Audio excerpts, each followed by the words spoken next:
itu, kita mendapatkan kesempatan yang memang sangat luar biasa pada hari ini dalam bentuk seminar kesehatan yang akan dibawakan oleh Bapak Frederick Waworuntu dengan tema Food That Can Kill You and Food That Can Heal You.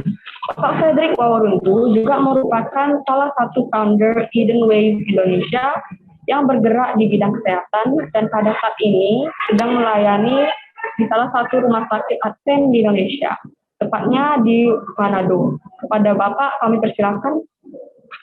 Terima kasih untuk kesempatan saya boleh diundang dan berbicara di Yayasan Pendidikan Advent Batam.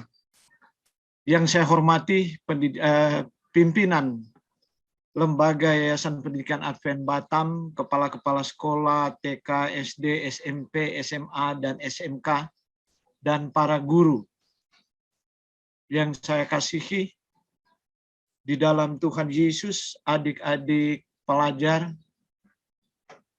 Sepanjang pekan ke depan, saya mencoba menyederhanakan konsep-konsep ilmiah mengenai kesehatan agar supaya praktis dapat diingat dan memberi wawasan untuk hidup sehat, hidup lebih baik, mempertahankan harta tubuh anugerah Tuhan sehingga kita mencapai destiny tujuan Tuhan. Mengapa kita ada dalam sejarah kita, adik-adik dapat mencapai cita-cita yang adik-adik impikan tanpa kendaraan mobil yaitu tubuh kita. Kalau telah terbaring di atas pembaringan orang sakit, kita tidak mungkin mencapai cita-cita kita. Baiklah, saya akan mulai. Saya mau share screen dulu. Tolong host, saya masih untuk saya bisa share screen.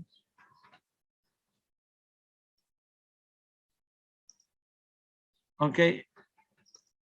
Saya tolong dijadikan, oke, ya. Terima kasih. Apakah tolong dikomentari apakah screen-nya sudah jelas kelihatan? Sudah, Sir. Tapi kok nggak jalan ya? Sebentar saya lagi. Oke, kehidupan ada di dalam darah Anda. Wah, ini nggak mau jalan lagi. Darah dan arteri yang bersih seperti tampil di gambar itu. Seperti pesawat ruang angkasa yang melayang-layang. Itu darah bersih dan orang itu sehat. Nanti sebentar kita lihat kalau darah itu terpolusi, tercemar, darah itu kotor. Nah, mari kita lihat di sini adalah darah menjadi kental. Ini menyebabkan sel-sel darah merah menggumpal dan memperlambat sirkulasinya ke seluruh tubuh. Ini darah mulai mengental seperti ini. Ya, mungkin Anda mulai sering ngantuk, pegelinu, Anda mulai nggak bisa konsentrasi. Nah, jika darah menjadi kental, seperti gambar ini, dia menggumpal, mereka kehilangan kemampuan untuk mengedarkan sari-sari makanan dan oksigen ke setiap sel, jaringan, dan organ. Itulah sebabnya tanda awal mungkin mulai sering ngantuk, pegelinu, kebas-kebas, sakit kepala. Tapi sering orang melangkah langsung kepada obat, tapi dia tidak mau mengubah pola makan dan gaya hidupnya. Karena itu terus-menerus sindrom ini berulang-ulang seumur hidup dari SMA, bahkan mungkin dari SD, kemudian menjadi penyakit organik setelah di atas usia 30 tahun yang kadang-kadang sudah sangat terlambat. Harus minum obat seumur hidup dan tidak pernah sembuh. Jika keadaan ini terjadi secara kronis setiap hari, maka sistem organ menjadi rusak dan timbullah berbagai penyakit degeneratif. Nanti kita akan elaborasi sebentar. Nah, ini ada salah satu cara imaging, HemaView Live Blood Screening, yaitu darah diambil, ditaruh di glass object, kemudian dilihat dengan mikroskop fase kontras yang di-link ke komputer. Nah, saya suka pasien yang konsultasi dengan saya lihat darahnya dan perlihatkan kepada mereka. Nah, ini gambar foto mikograf, analisis sampel darah diambil dari ujung jari orang dewasa normal yang sehat, tidak ada penyakit, tidak ada kolesterol, asam urat, triglyceride, vitalitasnya baik, darahnya tersusun seperti batu bata seperti itu. Ini darah orang sehat. Sekarang orang sudah 10 tahun diet vegetarian dan sehat, darahnya lebih padat. Ya. Lebih rapat, lebih padat darahnya. Karena itu kesehatannya lebih prima. Ya. Kebugarannya lebih panjang, endurance-nya lebih baik. Ya. Vitalitasnya, tenaga vital kehidupannya, vital force-nya luar biasa. Kalau darahnya seperti ini, artinya vegetarian yang benar ya. Saya enggak suka pakai diet vegetarian, saya suka pakai plant-based diet. Jadi diet dengan dasarnya adalah tanaman, tumbuh-tumbuhan. Sebab diet vegetarian itu kadang-kadang ada konsep-konsep yang berbeda dan biasnya besar. Nah, oke, ini darahnya begitu padat ya. Karena itu banyak kakek-kakek sudah 90 tahun vegetarian di Amerika masih dokter aktif. Malah masih ada dokter bedah udah mau 100 tahun. Tangan nggak gemetar. Masih ada penyanyi core. Ya, saya ketemu di Loma Linda itu berbelanja di toko-toko organik itu. Nenek-nenek tuh bawa mobil besar nyetir, dorong kereta sendiri. Di Amerika kan jarang punya pembantu. Cari-cari suplemen. Kemudian saya beri informasi sebab suplemen yang dia cari kebetulan suplemen kalsium dan apa. Saya lihat di toko itu ada lebih baik. Dalam 15 menit kita udah jadi berteman dan saya berani bertanya usia berapa. Orang Amerika jangan pernah tanya usia ya, orang bule. Saya tanya, nenek itu bilang 94 tahun, saya yang kaget. Kulit tidak terlalu keriput, giginya belum ompong, mungkin gigi bisa pakai gigi palsu ya. Mata nggak pakai kaca, saya tanya. Hidupnya seperti apa? Dia bilang ya dia dietnya vegetarian, dia vegan. Sudah berapa tahun? Dari anak-anak. Oke, darah mereka seperti itu. Saya mulai plant-based diet setelah saya sakit-sakitan di usia 30-an. Nah, ini foto mikrograf dari darah perifer yang diambil dari orang modern yang makanan konvensional. Makan konvensional ya itulah. Makan di warung-warung makan, di restoran, makanan modern, makan di mall. Seperti ini, banyak menggoreng, membakar, makan kue-kue mentega, margarin, roti, keju, susu. Darahnya menggumpal seperti ini, ada jebakan-jebakan seperti kolam. Bagaimana dia membawa nutrisi, membawa oksigen, sari-sari makanan, dan membuang sampah. Itu sulit sekali. Ini orang-orang sering pegal linu. Dipijat tetap pegal, dipijat tetap pegal. Ya. Ini orang-orang mulai minum obat. Ini makanan modern konvensional. Bagaimana kalau orang sudah kanker? Itu foto mikografnya Anda lihat seperti ada jaring laba-laba di darahnya itu. Itulah sebabnya pasien kanker itu tidak pernah dinyatakan sembuh. Mereka survive. Karena mereka hanya berharap pada pengobatan, mereka tidak mau change lifestyle. Rata-rata survival rate mereka ya 3 or 5 years. Hanya 3 atau 5 tahun, tapi kemudian ya mereka tidak bisa bertahan lagi. Nah oke, studi tentang kekentalan darah dimulai pada tahun 1852 oleh Dr. Kokius dan diikuti pada tahun 70 ini Bapak reologi modern Dr. Leopold Dittenfass dari Sydney Hospital, dia yang mempublikasikan secara ilmiah mengenai kekentalan darah pertama kali. Saya mau mengutip dia punya pendapat kesimpulannya dalam beberapa kalimat. Ya, demikian. Kekentalan darah meningkat dengan cepat oleh stres dan stres yang berkepanjangan akan memelihara kondisi tersebut atau akan tetap membuat darah menjadi kental, mempertahankan kondisi itu. Yang sangat efektif meningkatkan kekentalan darah adalah diet atau makanan yang mengandung lemak, kolesterol, karbohidrat olahan, dan penggunaan protein hewani berlebihan. Penghapusan atau membuang jenis makanan ini dari diet kita akan memungkinkan darah menjadi bersih dalam beberapa hari. Tetapi disebabkan kebanyakan orang terus-menerus mengkonsumsi makanan ini, maka darah mereka selalu terpolusi dan kental. Secara sederhana dia mengatakan demikian, mari kita elaborasi lebih lanjut. Ini gejala darah kental, sering sakit kepala. Jadi kalau Anda sakit kepala jangan cari obat. Cari air putih, jangan kopi, jangan soft drink. Jangan cari yang lain. Jangan minum susu. Minum dulu air sebanyak-banyaknya. Oke?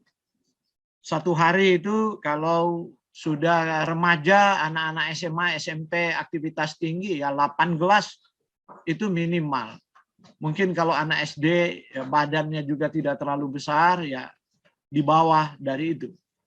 Atau orang-orang yang sudah sangat tua. Nah, sering sakit kepala dan sering kesemutan. Duduk sebentar kesemutan. Naik pesawat 2 jam kesemutan. Berdiri di busway kesemutan. Apalagi kalau sering naik busway di Jakarta dari utara ke selatan tuh bisa 2-3 jam. Nah, ini gejala darah kental. Jadi nggak perlu ke tukang pijat, nggak perlu minum obat. Ya. Hanya perlu encerkan darah, ubah makanan, goreng-gorengan. Ya. Nanti kita lihat sebentar, ada sekitar 50 penyakit yang disebabkan oleh darah kental. Nah, yang dikenali saja yang saya sebutkan, mungkin adik-adik juga sering mendengarnya. Pertama, darah tinggi. Kedua, stroke. Ketiga, penyakit jantung. Keempat, diabetes. Kelima, osteoartritis, ini penyakit pada tulang. Keenam, rematik, penyakit juga pada tulang. Kemudian pada wanita, keguguran, miom, kista fibrosa. Ini ada kista-kista. Bahkan anak-anak remaja juga sekarang sudah ada kista. Ya. Masih SMA, saya punya beberapa klien di Jakarta, di Surabaya. Kemudian lupus, banyak anak remaja penyakit autoimun lupus pada perempuan. Kemudian akhirnya kanker. Ini penyakit yang sering di dunia modern. Kita boleh pulang ke rumah, ke kompleks kita, kumpul, buat penelitian, kumpul 10 wanita, kemudian diwawancara. Adakah mereka punya penyakit wanita seperti ini? Anda akan temukan. Sewaktu saya masih mengajar di Yayasan Pendidikan Advent di Manado, saya sering buat anak-anak, saya suruh buat penelitian begitu ke kampung mereka. Saya mengajar biologi, saya suruh buat. Sehingga wawasan mereka berkembang. Mereka masuk kampung, naik turun keluar rumah, jadi isi kuesioner. Kemudian waktu pulang saya suruh mereka diskusi. Nah, itu membuka wawasan mereka. Ya. Nah, darah kental disebabkan oleh makanan junk food. Ini makanan modern. Saya nggak tahu di Yayasan Pendidikan Advent Batam, kantinnya menjual makanan junk food atau makanan sehat. Zat aditif makanan. Zat aditif makanan banyak. Pengawet, pengembang, ya, perasa, itu zat aditif. Micin itu zat aditif. Ya. Pewarna sintetik itu, perasa sintetik itu zat aditif. Jadi kadang-kadang kalau Anda beli makanan, lihat aja, ini coklat benar atau rasa coklat. Ini jeruk benar atau artificial lemon. Ya. Baru kemudian makanan terlalu manis, makanan terlalu asin, ya anak-anak suka yang terlalu manis, terlalu asin, rasa nano-nano. Kelebihan protein dan kurang minum air. Pada saat bersamaan kurang minum air. Ini yang menyebabkan darah kental. Dan kalau anak-anak darah udah kental, melempem di sekolah. Contoh, mereka kayak profesor di rumah, mau ujian besok. Sepanjang malam belajar, mama papanya tanya, waduh senang sekali ditepukin tangan. Waduh, bakal perfect. Di ruang kelas waktu ujian kepalanya diketok-ketok. Kayak kendi yang diguncang-guncang. Sebab nggak bisa keluar, tadi malam dia udah jadi profesor. Nanti dia udah habis ujian, udah ngobrol di kantin, udah santai-santai, mendadak keluar sendiri yang nggak bisa keluar tadi waktu ujian. Karena itu kadang-kadang mereka frustrasi. Nah, waktu saya menjadi guru, saya bijaksana. Tidak pernah nilai di ujian itu nilai kalau anak-anak itu jatuh. Langsung itu nilainya, saya beri kesempatan make up. Tapi 1 minggu saya suruh ubah mereka punya pola makan. Kamu banyak makan buah, makan sayur, rebus-rebus, tidur cepat. Belajar siang hari, malam nggak boleh belajar. Kemudian kamu datang ujian kembali, make up nilai. Dan karena saya, selain di yayasan, saya guru, saya wakasek kesiswaan dan wakasek kurikulum, maka semua guru-guru saya suruh kasih kesempatan kepada mereka. Dan terbukti. Mereka yang minum jus buah dan lain-lain ternyata anak-anak yang berprestasi. Makanan itu merusak mereka, bukan mereka bodoh. Apalagi kalau sudah tes intelektual, mereka adalah normal, IQ-nya itu normal. Harusnya pelajaran itu bisa diserap sempurna. Atau mungkin bukan guru yang teknologinya kurang atau metodologinya di ruang kelas itu yang kurang baik. Rata-rata guru kalau sudah ikut penataran master teaching itu sudah master lah untuk metode mengajar. Gitu kan.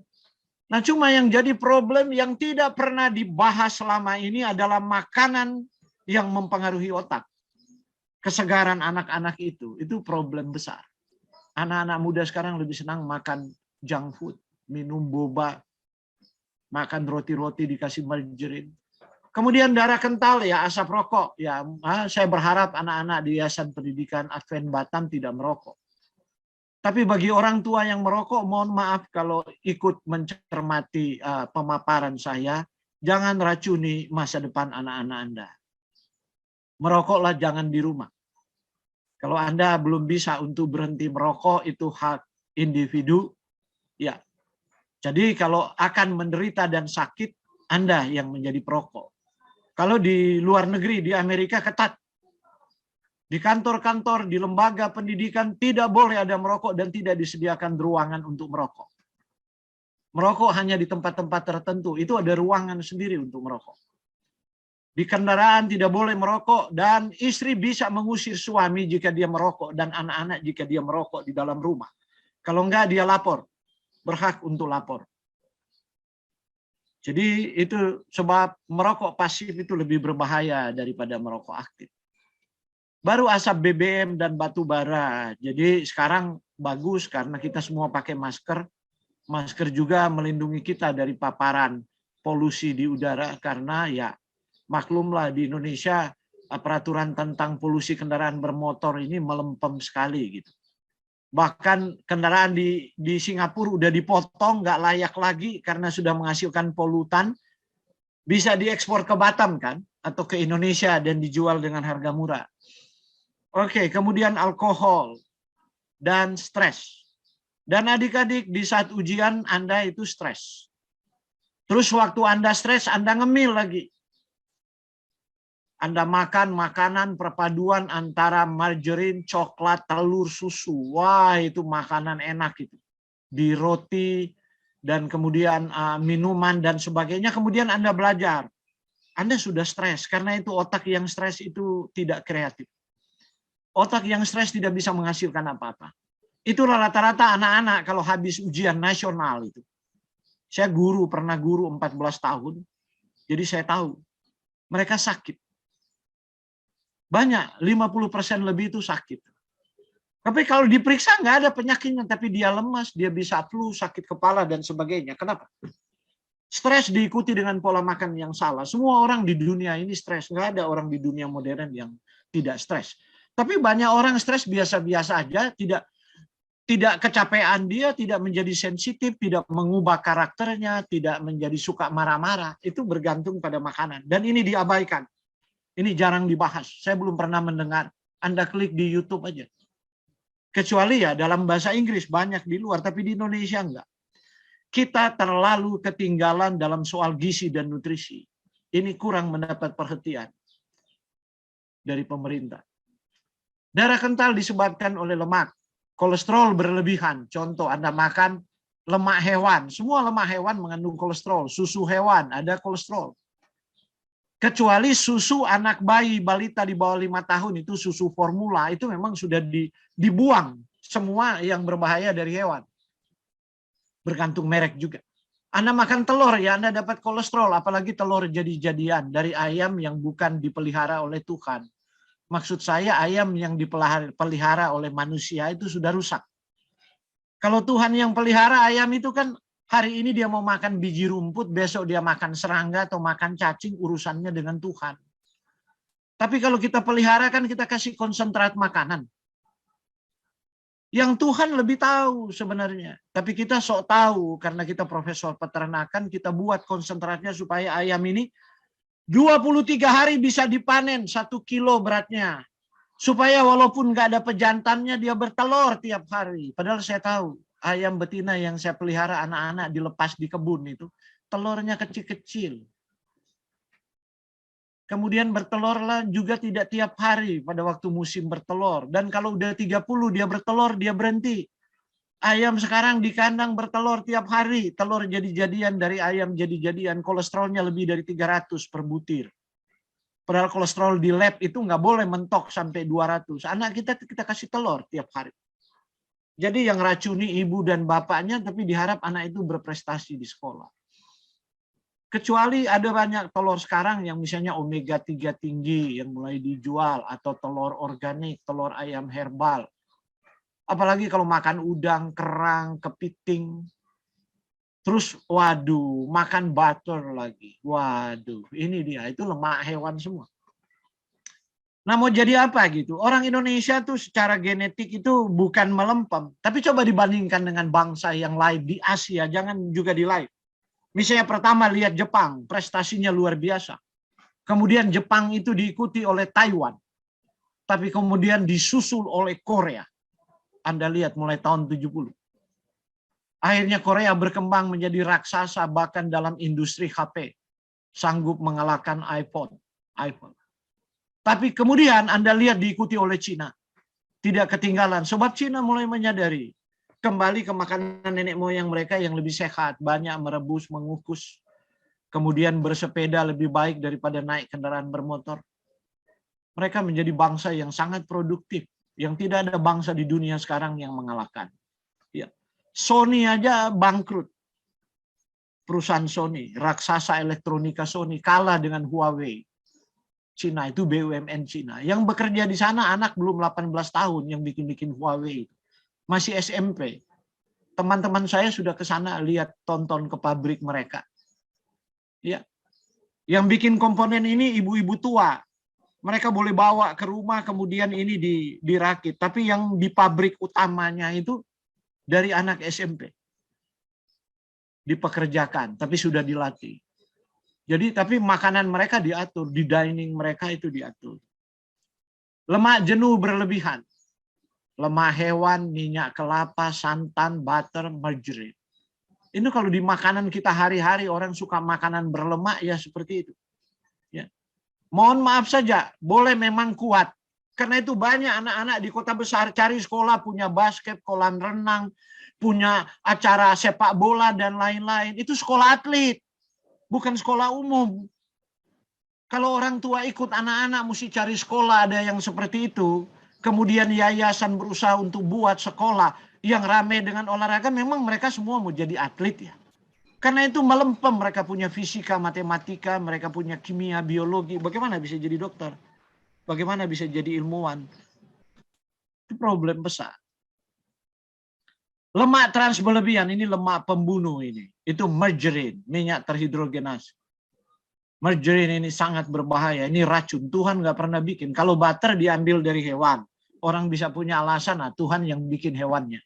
Tapi margarine itu rekayasa manusia, ini sangat lipotoksisitas. Jadi lemak yang sangat beracun, menaikkan LDL, kolesterol LDL itu yang sering disebut kolesterol jahat, padahal dia bukan jahat. Kalau dia berlebihan jadi plak di pembuluh darah. Pada saat yang sama menurunkan kolesterol HDL. HDL sering disebut kolesterol baik. Dia baik karena dia akan mengait LDL, kemudian dibawa pulang ke hati dan dibuang ke usus. Nah oke. Baru ada lemak tengik. Minyak dan lemak teroksidasi dipanaskan berulang kali, itu goreng-goreng gitu.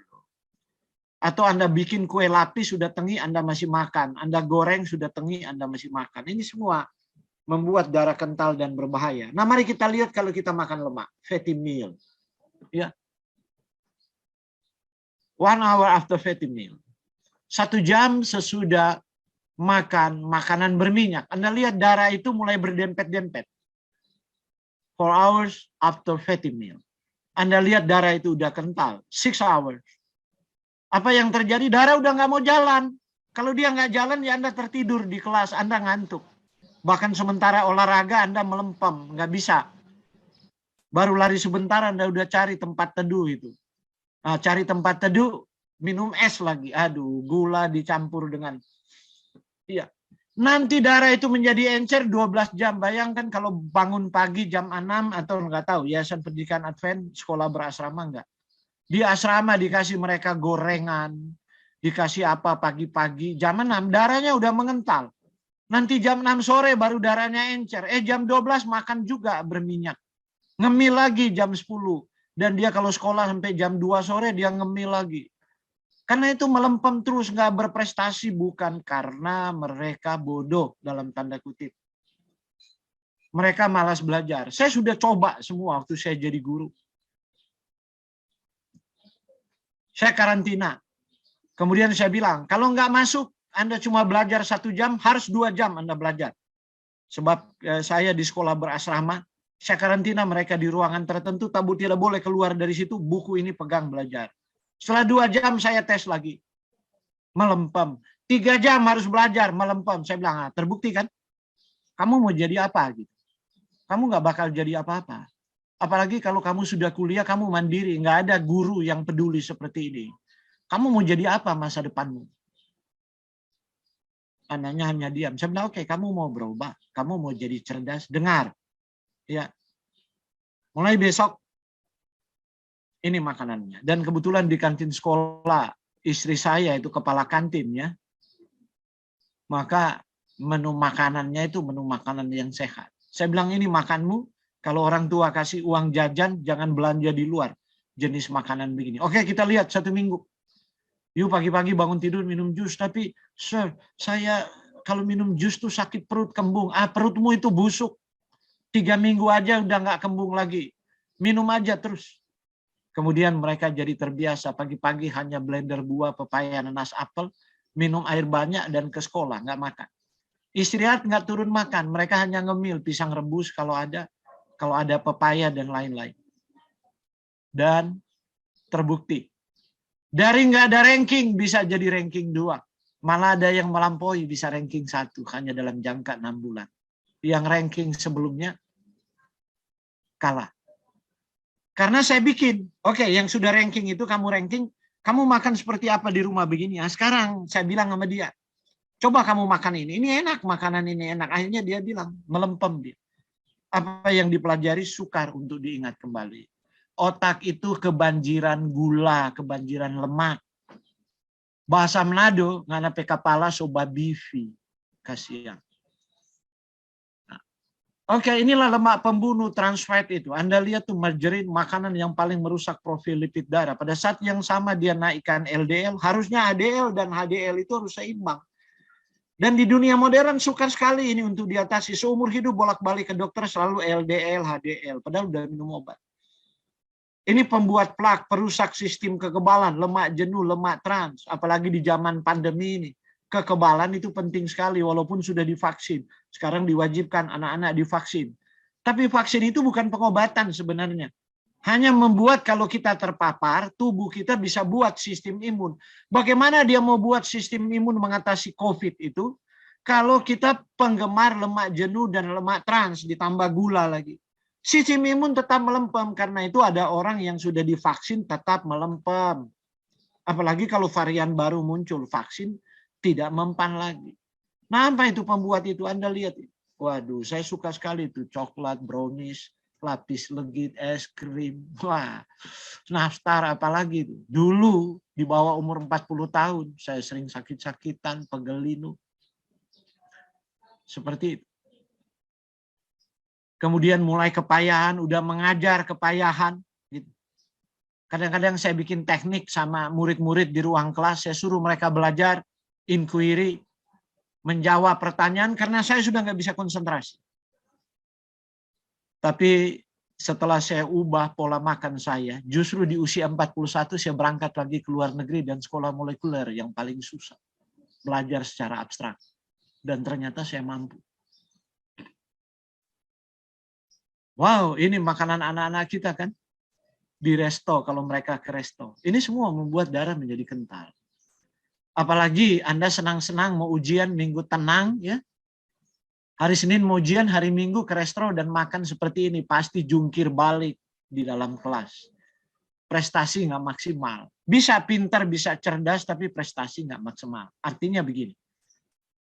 Kalau bisa 10, kenapa cuma nilai 9? Gitu. Kalau Anda bisa 10, gitu. Perfect. Kenapa cuma mau angka 9 atau 8? Aku udah belajar gitu, tapi ada 1, 2 nggak bisa ingat.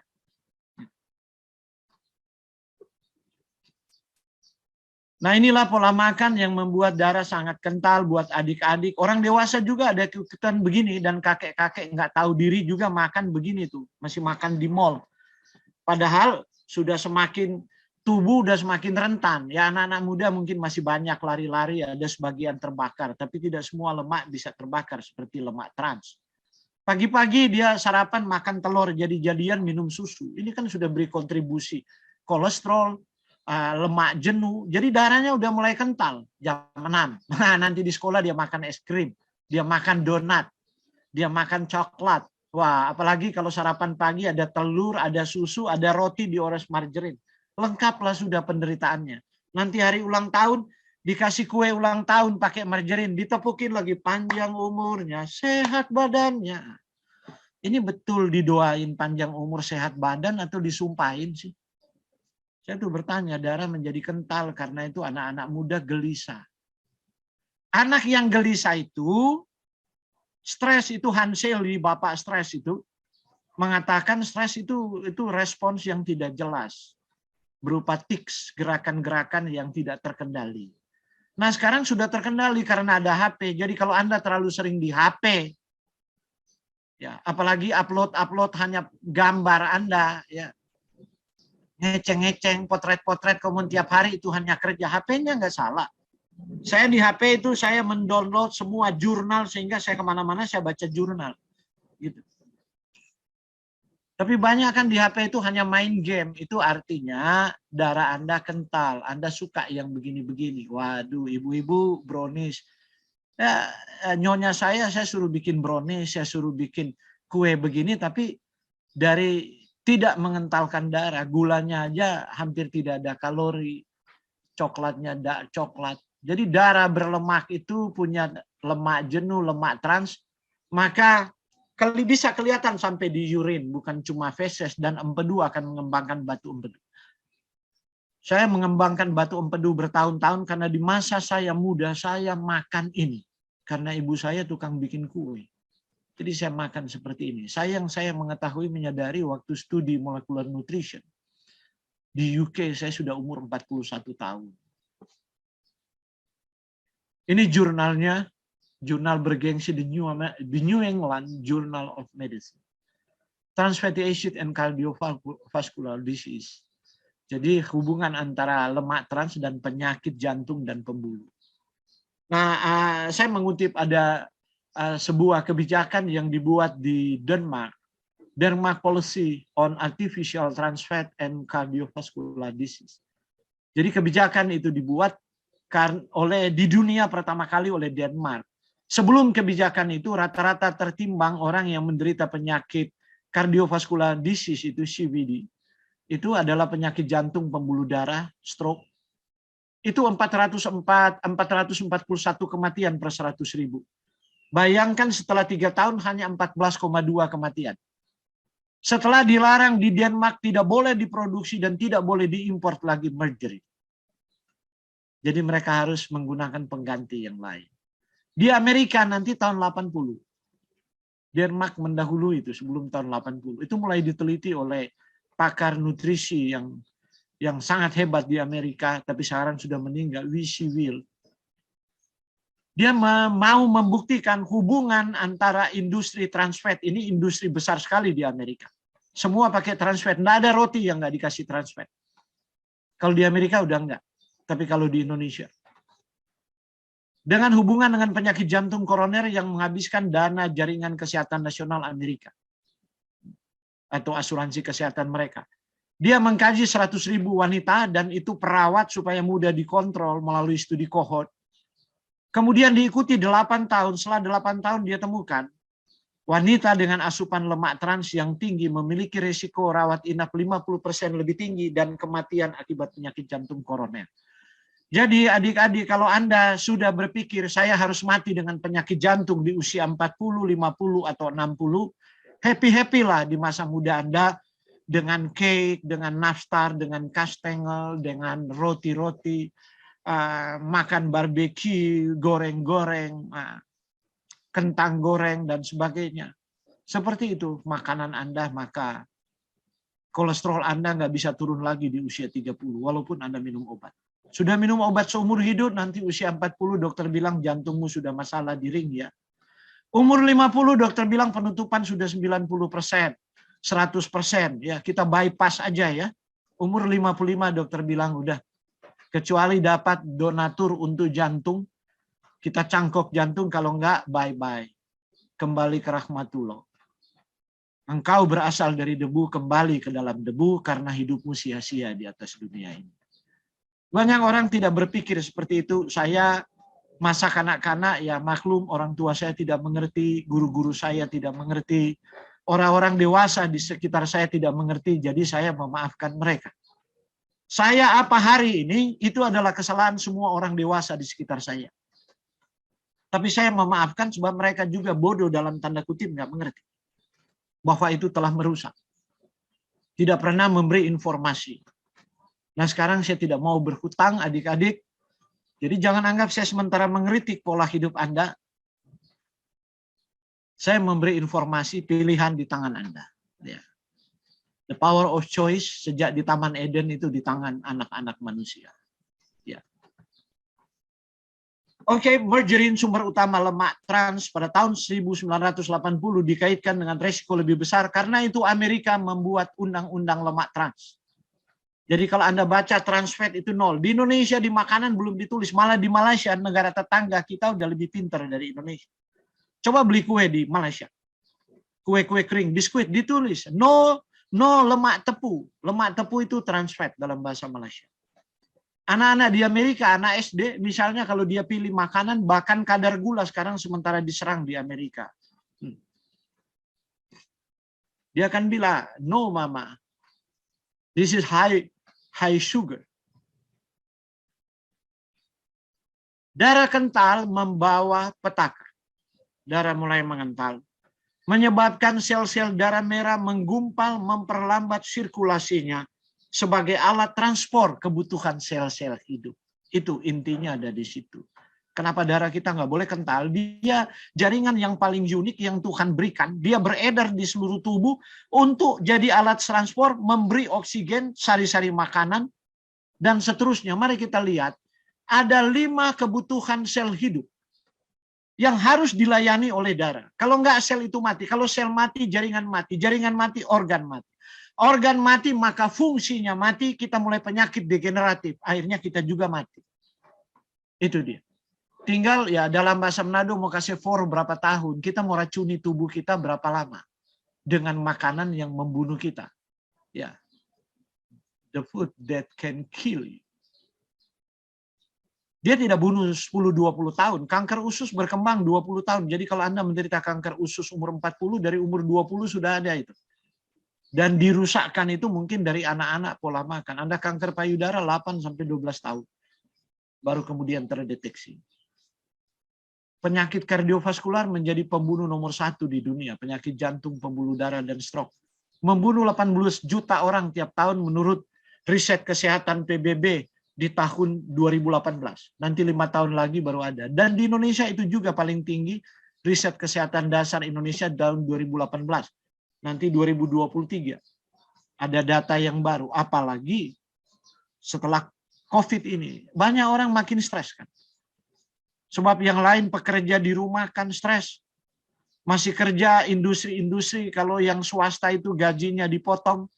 Karena industri-industri juga kolaps. Orang stres. Sementara orang stres, pemerintah untuk membuffer supaya perekonomian, perputaran uang itu tetap lancar, maka bertumbuh itu industri kecil UMK. Paling banyak industri bidang makanan dan online. Orang GoFood, GrabFood. Itu nggak masalah, tapi paling banyak itu yang disukai yang tidak sehat. Dan karena sudah GoFood, jadi sampai tengah malam anak-anak bisa GoFood. Kalau di Jakarta sampai jam 12 malam masih ada berselancar di dunia maya. Dia masih main game di kamar. Dia bisa pesan itu. Ya anak-anak kan pintar. Nanti sama orang tua nggak buka pintu gate-nya, nggak apa-apa. Dia mancing tuh. Dia udah bilang, nanti kan ada keranjang sama tali di dinding pagar, masukin aja di situ. Jadi dia mancing dari jendela kamarnya gitu. Saya sering seminar di Jakarta, di sekolah juga jadi tahu. Ini 5 kebutuhan sel hidup. Pertama, dia butuh oksigen. Kalau Anda tidak beri oksigen, nanti kita akan bahas di hari-hari berikut ya. Kemudian dia butuh air. Ya. Kemudian dia butuh gizi. Kita sudah banyak bahas tadi gizi yang salah. The food that can kill you. Dia butuh buang sampah dan dia butuh bebas racun. 5 ini saja untuk mempertahankan sel hidup dan supaya tidak mati. Artinya dia jadi anti-aging. Anda tidak cepat menjadi tua kemudian menderita penyakit degeneratif. Ya. Kemarin saya baru timbang keponakan-keponakan dengan timbangan metabolik sebab setelah tamat SMA tahun yang lalu belum dapat pekerjaan, belum mau kuliah, main game, tidur-tidur telat, makan gorengan. Kemudian datang tinggal di rumah saya bilang naik ketimbangan metabolik, saya ukur. Saya sudah bilang, kamu umur berapa? 19 tahun, kok kamu udah tua? Masa sih, opa? Kok sudah tua? Ya kamu udah tua. Terus saya timbang, suruh timbang. Terus saya naik ketimbangan metabolik, saya tunjukkan ke dia, kemudian kamu lihat, supaya dia bisa lihat. Nggak ada yang kita tidak berbohong. Terus saya tulis, umur saya 60, berat badan, tinggi badan. Kemudian timbangan itu kasih keluar resting metabolism dan sebagainya. Kemudian ditunjukkan di layar digital, umur saya baru 45 tahun. Dia umur 19, kemudian layar digital itu menunjukkan biology age-nya sudah 35 tahun. Jadi saya bilang, kalau Tuhan kasih 100 tahun kepadamu, ya engkau sudah ambil bukan 19 tahun, tapi 35 tahun engkau sudah ambil. Jadi tinggal itu sisanya. Kalau Tuhan kasih 100 tahun.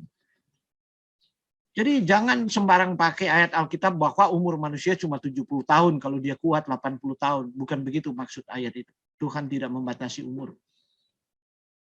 Sebab di ayat yang lain juga dikatakan, Salomo mengatakan, kalau tadi itu pemazmur Daud, sekarang anaknya Salomo mengatakan di kitab Amsal, panjang umur dan lanjut usia akan kutambahkan kepadamu. Kenapa dia tidak cukup bilang panjang umur? Dia juga bilang lanjut usia.